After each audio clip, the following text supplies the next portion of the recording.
abang-abang.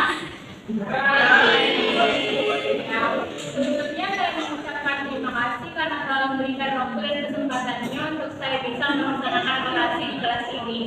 Perkenalkan, nama saya Rani dari kelas PSPB 24C dengan program studi pendidikan biologi. Nah, untuk tema orasi yang saya bawakan pada saat ini adalah mengenai pendidikan. Untuk lebih spesifiknya lagi yaitu tantangan dan solusi untuk menghadapi pendidikan tinggi yang lebih inklusif. Pada kesempatan yang berbahagia ini, mari kita berbicara tentang pendidikan tinggi, sebuah pilar penting dalam pembangunan bangsa.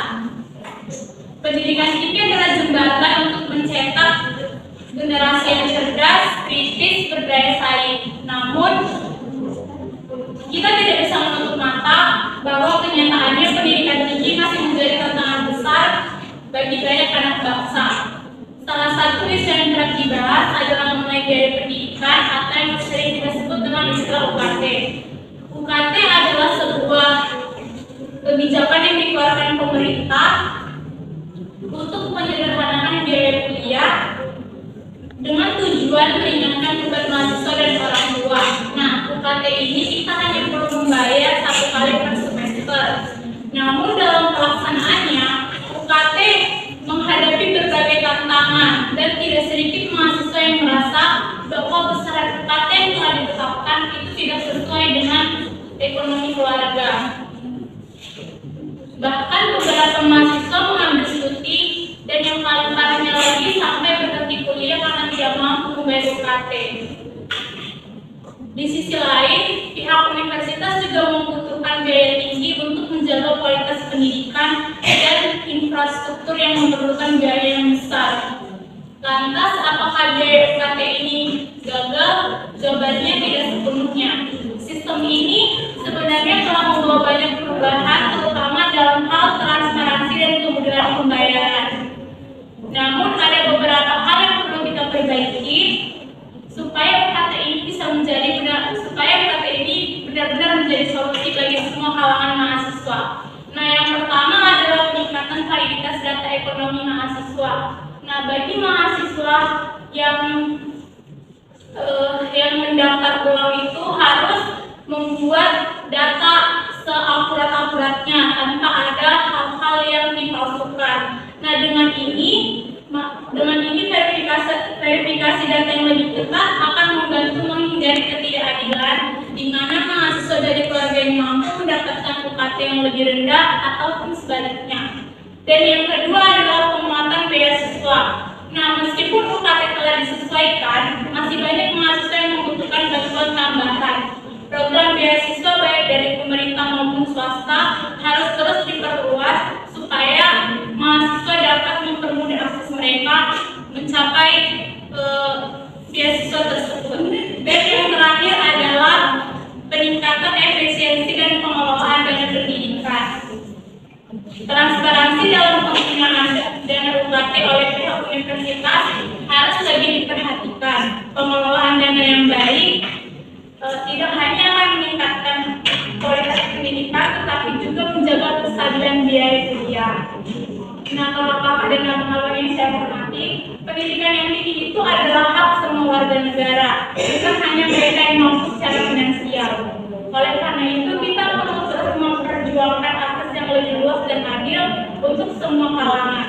Uang kuliah tunggal adalah langkah maju yang patut kita apresiasi, tetapi ini bukan akhir dari perjuangan kita.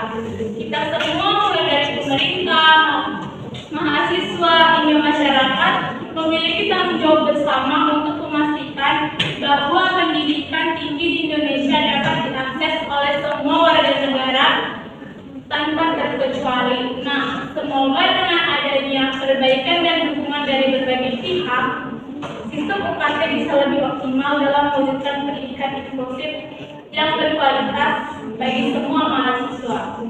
Nah, pada sesi ini mungkin sekian orasi yang bisa saya bawakan. Jika ada kakak dan abang-abang yang ingin bertanya terkait biaya kuliah atau UKT, silakan.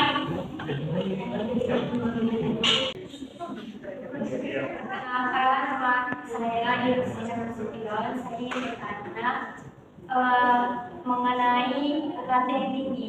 Nah, saya mau bertanya ini bagaimana tanggapan Ananda mengenai UKT tinggi? Seperti yang kita tahu ya, kalau misalnya di tahun baru ini ya, di tahun 2024 ini kan UKT setiap kampus itu ada naik, apalagi Unet, Soy, itu kan sekitar 14 juta ke atas. Tapi mahasiswa itu udah banyak yang turun untuk demo ke biro, tapi nggak dipublish sama rektornya maupun pemerintahnya. Nah, itu bagaimana tanggapan Ananda? Sebelumnya terima kasih atas pertanyaannya Pak Ibu. Di sini saya akan menjawab menurut pendapat saya. Nah, UKT yang tinggi itu kan tadi seperti yang saya jelaskan itu tergantung bagaimana kita mengisi kevalidan data kita pada saat daftar ulang. Nah, untuk mahasiswa mungkin ada yang memasukkan datanya, contohnya diminta foto rumah, tapi yang difoto bukan rumahnya sendiri, tapi rumah orang gitu kan. Nah, terus yang kedua juga dari penghasilan orang tuanya juga ada yang dipalsukan, sehingga pada saat pengeluaran UKT-nya bisa rendah gitu kan. Padahal sebenarnya kualitas ekonominya itu padahal mereka dari keluarga yang mampu. Nah, bagaimana tanggapan Anda mengenai orang yang mendapat tip gitu kan seperti yang kita tahu nih, orang yang dapat tip itu nggak sesuai sama penghasilan orang tuanya. Ada yang orang tuanya kaya tapi dia memang nggak PNS tapi dia dapat tip, sedangkan orang yang membutuhkan dia nggak dapat tip. Nah, gimana?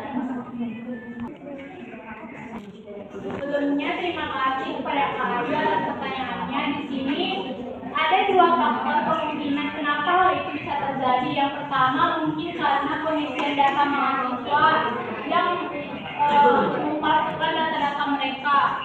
Mereka isi datanya itu tidak sesuai dengan kondisi yang sebenarnya.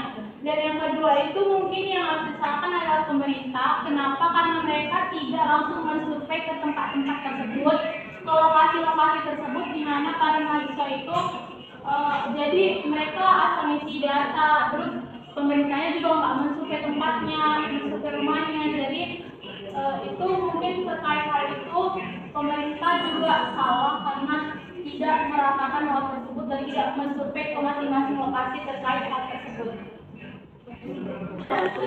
Perkenalkan, nama saya Nejetina Nadea dari kelas MIPA 23A. Ingin bertanya, kenapa UKT anak PNS selalu tinggi? Padahal kan gaji PNS juga semua tinggi. Ada pertanyaan kami, jawabannya mungkin singkat. Mungkin karena menurut pemerintah yang PNS itu udah mampu, karena di mata orang, di mata masyarakat kan PNS itu adalah orang kaya gitu Pak. Jadi disimpulkan PNS itu sama dengan orang kaya, makanya mungkin yang PNS itu UKT-nya lebih tinggi karena dianggap sudah mampu untuk membiayai hidup, dan mungkin karena tunjangan-tunjangannya juga sudah lebih besar, jadi sehingga dinilai cukup mampu gitu Pak, makanya UKT-nya tinggi. Tapi banyak mahasiswa yang mengundurkan diri UKT-nya mahal, sedangkan rasanya PNS gajinya masih golongan rendah, jadi mundur diri dia, pikir. Nah, untuk terkait hal tersebut, kenapa mengundurkan diri Pak?